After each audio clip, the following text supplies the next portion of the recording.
ओम गम ओम श्री गुरु शरणम. अखेरीस नागराज बंधमुक्त झाला.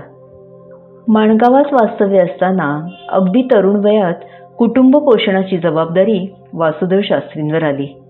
निरनिराळ्या गावी जाऊन त्यांना पौरोहित्याची कामं करावी लागत. बहुधा सर्व प्रवास पायी अनवाणीच होत असे. एकदा अनुष्ठानासाठी इतर पुरोहितांबरोबर ते पायवाट्याने परगावी जात असताना रस्त्यात एक अस्सल नागराज फणा उभारून आडवा आला. बरोबरचे ब्राह्मण घाबरून गेले. वासुदेवा, आता काय करायचं बाबा? महादेव भट वासुदेव शास्त्रींना म्हणाले, आपण सारे मिळून त्याला मारूया. माधव भट म्हणाले, मग हो पुढे. नाकात तपकीर भरीत मधुभट म्हणाले, अहो पण मी एकटा काय करणार? आपण सर्वजण मिळून नागाला मारू. माधवभटजी चाचरत म्हणाले, थांबा, मी बघतो. वासुदेव शास्त्री ठामपणे म्हणाले. त्यांनी खांद्यावरच्या पडशीत हात घालून मुठभर तांदूळ काढले आणि मंतरले. ते झटकन पुढे झाले. त्यांनी त्या नागराजाभोवती मंतरलेल्या तांदळाचं एक गोल रिंगण काढून त्याला तिथेच बद्ध केलं आणि सर्वजण पुढे मार्गस्थ झाले. अंगीकृत धार्मिक कार्य करून सर्वजण दुसऱ्या रस्त्याने माणगावी परतले. दुसरे दिवशी अचानक वासुदेव शास्त्रींना रस्त्यात बद्ध केलेल्या नागराजाची आठवण झाली. ते धावत त्या जागी गेले. रात्रभर रिंगणभर फिरून थकलेल्या नागराजाला पाहून त्यांना मनस्वी वाईट वाटलं. त्यांनी बंधविमोचन मंत्राचा प्रयोग करून नागराजाला मुक्त केलं. त्यानंतर असा प्रयोग पुन्हा कुठे करायचा नाही असं मात्र त्यांनी मनोमन ठरवलं. श्री दत्तप्रभूंच्या आगमनानंतर आनंदी आनंद. सावंतवाडीच्या श्री माधवराव धोपेश्वरकर यांच्याकडे एकदा थोरले स्वामी महाराज आलेले असताना श्री माधवरावांच्या पत्नी सौ गोपिकाबाई श्री स्वामी महाराजांना म्हणाल्या, महाराज, आमच्या घरात नेहमी आजारपण असतं. त्यासाठी आम्ही श्री मारुतीची स्थापना करणार आहोत.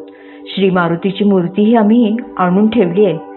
थोडा वेळ विचार करून श्री स्वामी महाराज म्हणाले, माधवराव, श्री मारुतीच्या मूर्तीऐवजी तुम्ही त्रिमुखी श्री दत्ताच्या मूर्तीची स्थापना करावी, म्हणजे सर्व काही चांगलं होईल. श्री माधवरावांनी सावंतवाडीला भटवाडीत श्री विठोबाच्या देवळाजवळ देऊळ बांधून त्या त्रिमुखी श्री दत्तमूर्तींची स्थापना केली. त्यानंतर त्यांच्या घरातली पिशाच्च बाधा आणि आजारपण मात्र नाहीसं झालं. हरवलेला अखेर सापडला. अरे तात्याबा, तू का रडतोयस? श्री वासुदेव शास्त्रींनी विचारणा केली. महाराज, माझा मुलगा हरवलाय हो.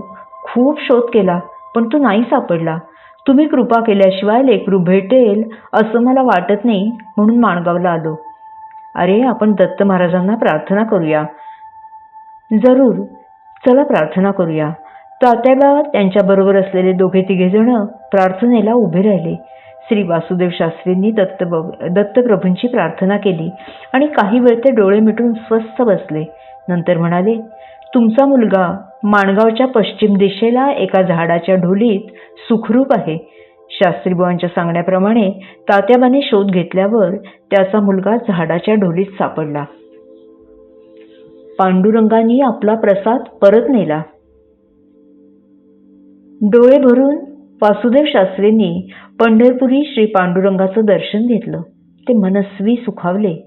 इतक्यात एका अनोळखी ब्राह्मणाने त्यांना चणे कुरमुऱ्याचा प्रसाद पुढे केला. सौ अन्नपूर्णाबाईंनी तो स्वीकारला आणि खाल्ला पण. शास्त्रीबुवा फक्त त्या प्रसादाकडे बघत राहिले.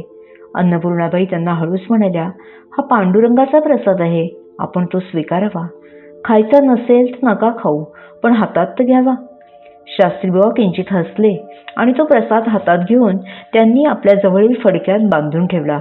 त्यानंतर ते उभयता धर्मशाळेत वास्तव्यासाठी आले. शास्त्रीबुवा, तुम्ही आमचा प्रसाद का ग्रहण केला नाही? बुवांच्या स्वप्नात येऊन पांडुरंगांनी प्रश्न केला. आपला प्रसाद बाजारातील चणे कुरमुऱ्याचा होता. बरं मग?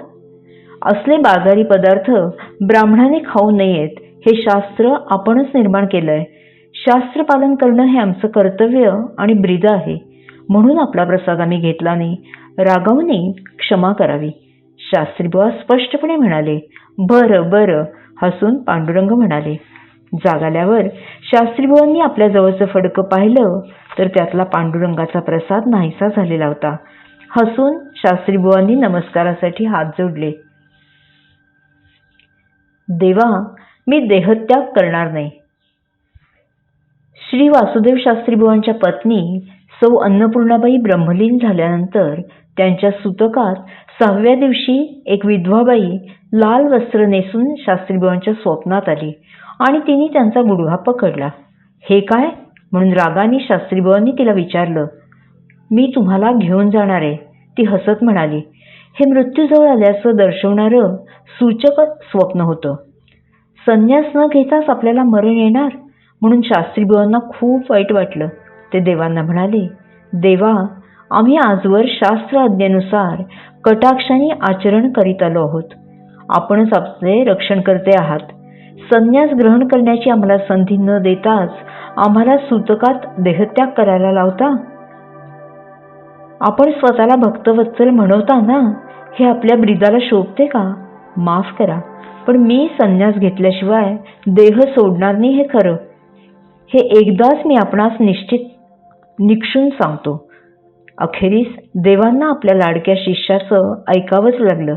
शास्त्रीबुवांचा अपमृत्यू टळला, पण त्यांच्या गुडघ्यावर गजकर्णासारखा उमटलेला चट्टा मात्र कायम राहिला. शास्त्रीबुवांसारख्या तेजस्वी, निश्चयी, स्वकार्यकुशल, तपस्वी शिष्योत्तमाला अनंत दंडवत. श्री गुरुदेव दत्त.